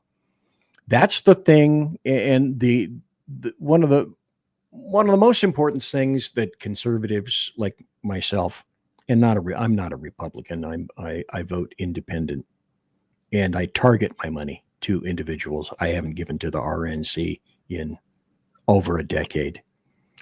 But the thing that we have to realize is this is a trap into which leftists and Democrats would love to have us fall and say, see, these people are nothing but the violent individuals, when in truth, you and I both know the reverse is 100% true. But people will not see and refuse to see that. And one of the things, a final statement before I go on the break, Mike, is this. I'm going to do a show, and it's going to be about what we really need to do as conservatives and Republicans. And altogether, in my opinion, way too many individuals think that the Democrats have shot themselves in the head and that they are on their way out and that there's no way that they can come back, and that we will be stomping on their little Democrat guts, that next year's midterms are going to be a bloodbath for them, that they will lose numerous seats in numerous houses. And I'm afraid that the reverse is true, because there is a clear indicator and a trend. And after I make this statement, I'm going to have to go to a break. And the trend is this. Look at Zohran Mamdani. I believe he is going to become the mayor of New York City. And then there's another guy in Minneapolis. There was a current mayor named Lang, I believe, something like that, who was the mayor during George Floyd and essentially turned all of Minneapolis, downtown and otherwise, over to rioters and thugs and BLM. And he is a massive leftist. But even then, now in Minneapolis, he is insufficiently left for the left. There's some kind of another muzzy whose name I don't even know, nor do I much care, who looks exactly like the terrorist in the movie Captain Phillips. And they want him next for the mayor in Minneapolis. And like Kiwi Lass says, that's scary. That is some scary shit. We have already lost Hamtramck. I always get caught up in the pronunciation of that name. In Michigan, Hamtramck is gone. It's gone full-blown muzzy. And Dearborn is gone. It's gone full-blown muzzy. Mike, thanks for being here. We got to take a break. Conservative media done right. You're listening to the SHR Media Network. Listen in to the Reaver of Common Sense, where we cut through the noise of news and politics with a show equipped for bombast. Tune in Mondays and Fridays at 9 p.m. Eastern, 8 p.m. Central, and 6 p.m. Pacific, featuring a refreshing dose of reality. Jersey Joe fearlessly tackles the tough topics with no nonsense. Just pure common sense. Visit shrmedia.com, where you can hear the Reaver of Common Sense in action. He may not always be polite. He may not always be refined. But one thing's for sure. He always tells it like it is. Are you looking for a way to boldly express your faith and love for your country? Then check out Seven Armors, the premier apparel company for patriotic men of God, where faith meets freedom in style. Our t-shirts are more than just clothing, they're statements. Bold, stylish, and meaningful. From timeless messages to modern designs, we've got something for every patriotic man of God. Wear your beliefs proudly with 7 Armors gear. Don't miss the chance to wear your faith and freedom on your sleeve. Visit 7armors.com today and join the movement. That's the number 7armors.com. 7armors.com. Faithful, vigilant, steadfast, passionate. Are you looking for bold and honest conversation about the issues shaping America? Well, let me welcome you to Unleash 101 with Jeremy Hansen, where we take you beyond the headlines. We dive into politics and culture, struggles of everyday life. It's raw, real, and unfiltered. If you're ready for truth with a punch, pull up a chair and join us. That's right, Unleash 101, where real talk feels like home. Find us at unleashed101.com, Spotify, Apple Podcasts, iHeartRadio, and more. We look forward to seeing you. Unleashed 101 with Jeremy Hansen.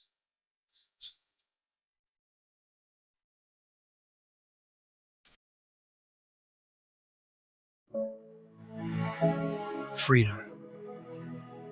One nation in all of human history was built on that bedrock. Ours. A republic of the people, by the people, and for the people. Self-government requires freedom, just as freedom requires an individual willingness to self-govern. Freedom has made America exceptional, but it can only last as long as you and I seek the good, as expressed by the laws of nature and nature's God. It can only last if you and I choose to act as people of character. Forging character has been the pursuit of Hillsdale College since 1844.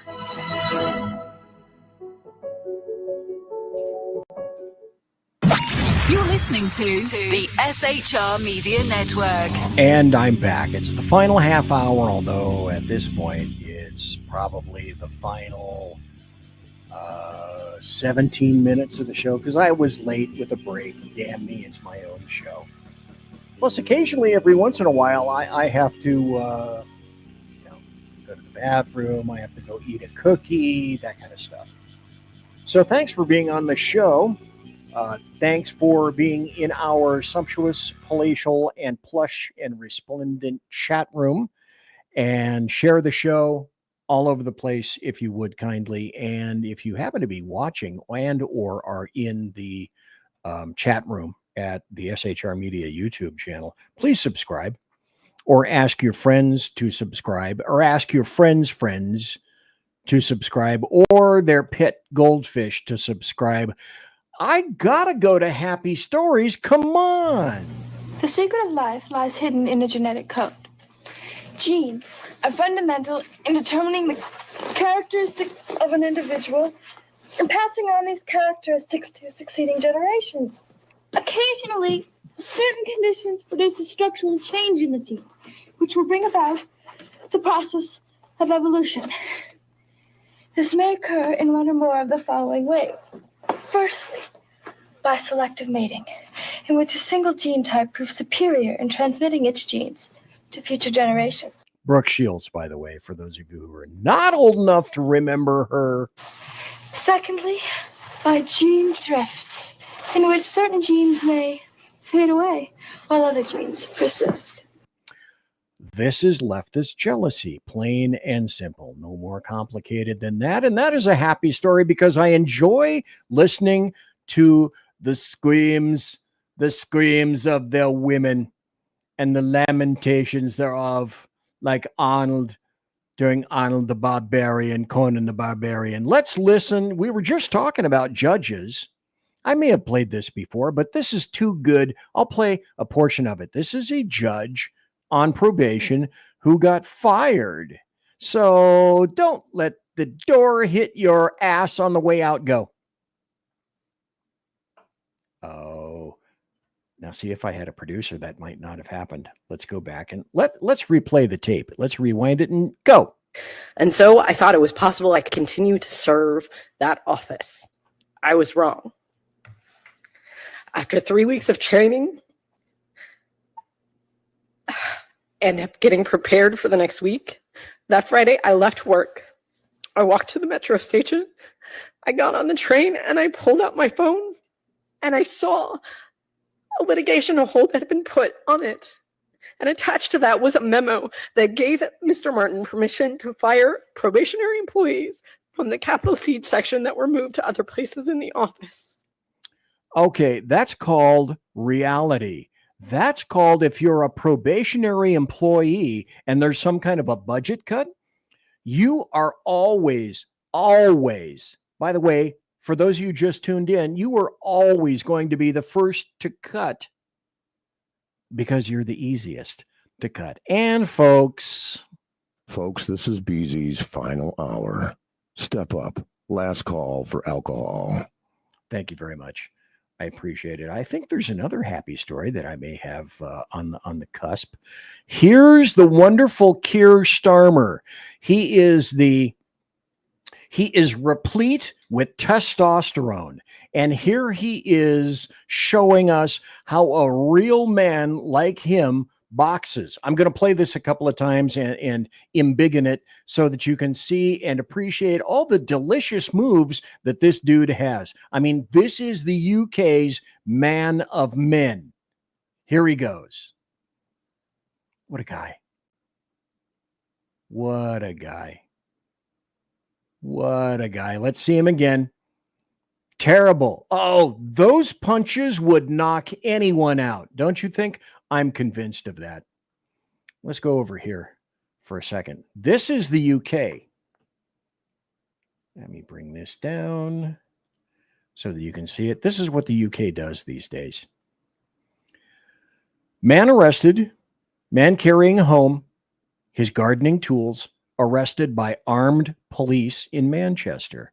You know, who knows? This might be what happens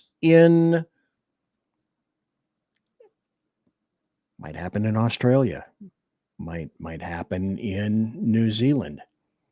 And Kiwi Lass says, yeah, if I spar with him in a ring, she'll knock his ass out right there. Anyway, this guy is a gardener. He returned back home from his allotment of vegetables and gardening tools strapped to his belt. He was arrested by armed police after a member of the public, they saw a man wearing khaki clothing and in possession of a knife. Oh my God, in possession of a knife. If I only had a producer in possession of a knife. But this is the UK. This is what passes for normal in the UK. It is an oppressive, suppressive country who is capitulating and is dying. It is moribund. Speaking of moribund, this is another in a continuing series of reasons why we don't need illegal invaders. Illegals are seeing their jobs replaced by machinery. That's a happy story because illegal invaders are primarily unskilled morons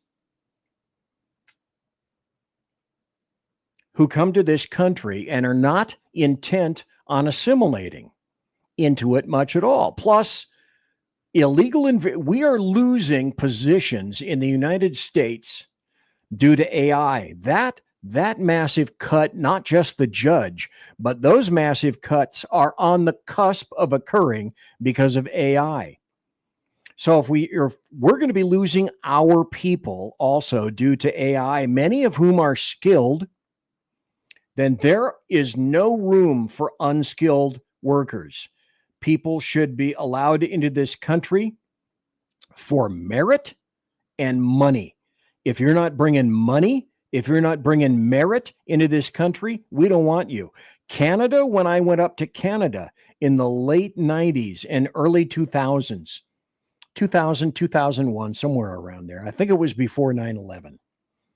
As I go into Canada, one of the other things I heard from all the Canadians up there is, hey, why does Vancouver up there happen to have so many Chinese. It's because the Chinese were allowed into the country only under a few conditions, and they brought some form of merit with them. They brought some kind of job skill with them, and they brought a minimum of $10,000 into Canada. But nobody mentions that. Nobody talks about that because it's Canada and they're always such great, wonderful people.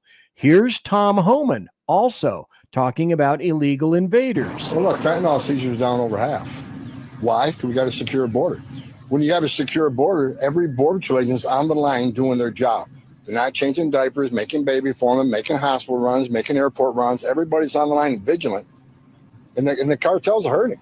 Look, under Biden, the cartels made more money than they ever made. Smuggling aliens, sex trafficking of women and children, smuggling dope across the border. Now we have a secure border, cartels are going bankrupt. And President Trump, through all his efforts and his leadership, we're going to wipe the cartels off the face of the earth, which makes not only this country safer, but Mexico safer. That is a happy story. There is a caveat with that, however, that I have been noticing. Now, I happen to be in North Idaho. And North Idaho, if you remember your geography, North Idaho has a sort of a little panhandle up on the top. It's real thin on the top, and it's kind of wide and fat down on the bottom. I am 98 miles from the Canadian border. And at first I thought, wow, this is kind of disturbing. But the second, when I reconsidered, I thought, okay, we're seeing a lot of Border Patrol people up here. And the reason for that, and they're doing their jobs, and we're seeing their vehicles, and we're seeing them standing next to the road talking to individuals, is because once the southern border was predominantly closed, then people would try to enter through Canada. Canada doesn't have any real compunction or motivation to close their borders, so people are coming and seeping and seeking to come into the United States through the Canadian border. And as a result, in the past 2 months, 3 months, we've been seeing a lot more Border Patrol people up here. We had a motel that we believe was taken over in a little teeny town called Post Falls by people that were doing work as illegal invaders. That shit got stemmed immediately. And so at first I was concerned, but the bottom line is that we're seeing more activity than we have ever seen. And the good part, the happy story part is they're doing their damn jobs. Here's another happy story. U.S. and South Korea strike a trade deal with tariffs on Seoul set at 15%. Now, the funny thing is, let me go back up here and do some overlays similar to this, is congressional Democrat approval is at 19% and 72% disapproval. I'm going somewhere. 60% of the voters support Trump's efforts to close the border from tariffs. And I have another overlay that I'm going to be putting up here in just a minute. From tariffs, June, $27 billion plus in June. That is a 301% increase over the year. Also, winning tariff deals reached with the UK, with Vietnam, with Japan, with the EU, a massive trade deal with the EU, who said, we will make an investment in U.S. energy, i.e., we will purchase energy from you instead of Gazprom in Russia. $750 billion investment in that. A $600 billion investment in the United States itself for manufacturing. The EU has said that they will purchase more U.S. military weapons and equipment, and a 15% tariff across the board, including autos, because historically, they don't give a crap, a rat's ass, about our cars. And Americans are preferring Republicans on the economy, on inflation, on immigration, on illegal immigration, on tariffs, policy in the Ukraine-Russia war. And also this, This is why it was very important for Jerome Powell to lower the prime, to lower the lending rate. Because as you can see with this chart, people want to purchase homes. The desire is there. The will is there. The ability is not. So the percentiles on the right indicate people who fell out of their contract primarily in a fiscal fashion because they couldn't hack it. And from June in 21, 10.3%. Now June in 2025, 14.9%. So the will is there. The indicator is there. The desire is there. But Jerome Powell, and I believe it's completely 100% political, continues to say, no, we're not going to lower crap. So as of July 31st, here are the tariff rates. Well, the tariffs are going to tear apart the United States of America. And leftists all throughout the boneyard land were saying today and yesterday, yeah, but the GDP is no real indicator of happiness and satisfaction. To which I replied in a fashion similar to this to all the people that I encountered who were leftists on social media: suck a dick. Just eat a big bowl of dicks, because it's not going well for the Democrats per the executive order. And when you see the show, I'll post the show and you can see what the amounts are throughout all of these countries if you comply with Trump. And these are great and positive things. So there are a ton of happy stories. What have I got? Ah, damn it. I have 3 more minutes. Well, I can still do 3 more happy stories. This is a happy story that no one has made mention of. Hey, look, remember the Federal Reserve Building and the beautiful little tete-a-tete that President Trump had with Jerome Powell, both wearing hard hats, under the renovation of the Federal Reserve Building for only $3.5 billion. There's one point that I'd care to make about the Federal Reserve. Well, they insist it's private. You have no influence over the Federal Reserve. Now, you can replace at the end of Jerome Powell's term. That's about the only influence that you can make President Trump. Otherwise, you better have a damn good reason for replacing these people, because we are independent. We are independent and we are private. Except, who's funding the fucking renovation at the Federal Reserve Building with all their granite and marble? It's not a private concern. They're not fundraising behind that.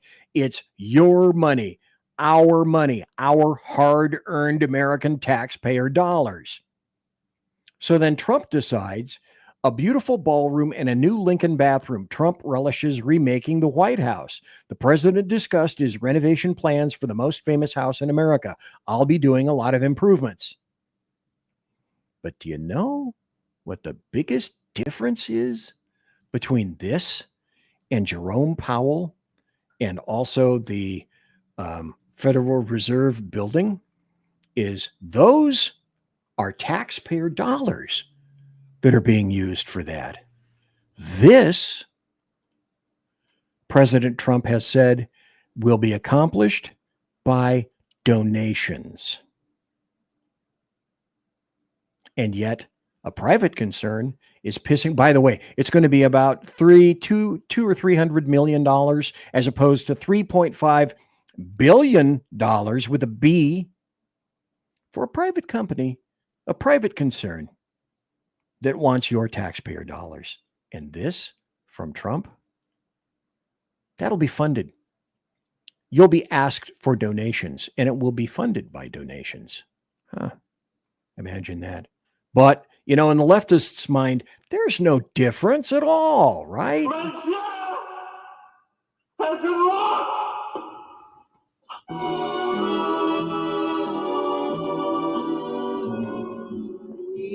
So, ladies and gentlemen, boys and girls, children of all ages, thanks for listening to BZ's Berserk Bobcat Saloon radio show, live and direct right here on the SHR Media Network in North Idaho.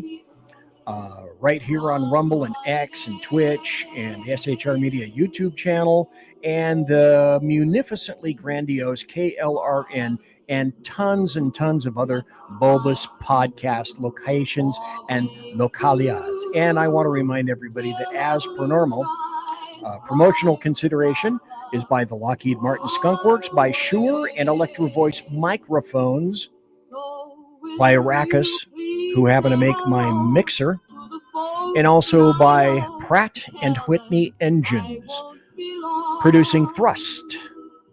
You can trust. Thanks to Sean Lewis for being here. Tiaras, you see, like this hat. Tiaras by My Little Pony. And of course, thanks to my personal KC-135 Kettle One refueling team, with whom I will be consorting in less than a half hour or so. Thanks to everybody watching live, watching in podcast, listening in podcast, and my guests, and to all of you. God bless everyone. Take care. Be safe. Everybody quiet down now and get some sleep. Good night, everybody.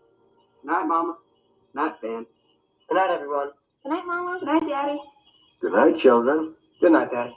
Good night, Elizabeth. Good night, John Boy. Good night, Jim Bob. Good night, Jim Bob. Good night, Jim Bob. What's going on? I was asleep. What's everybody doing? Good night, Good night, Jim Bob.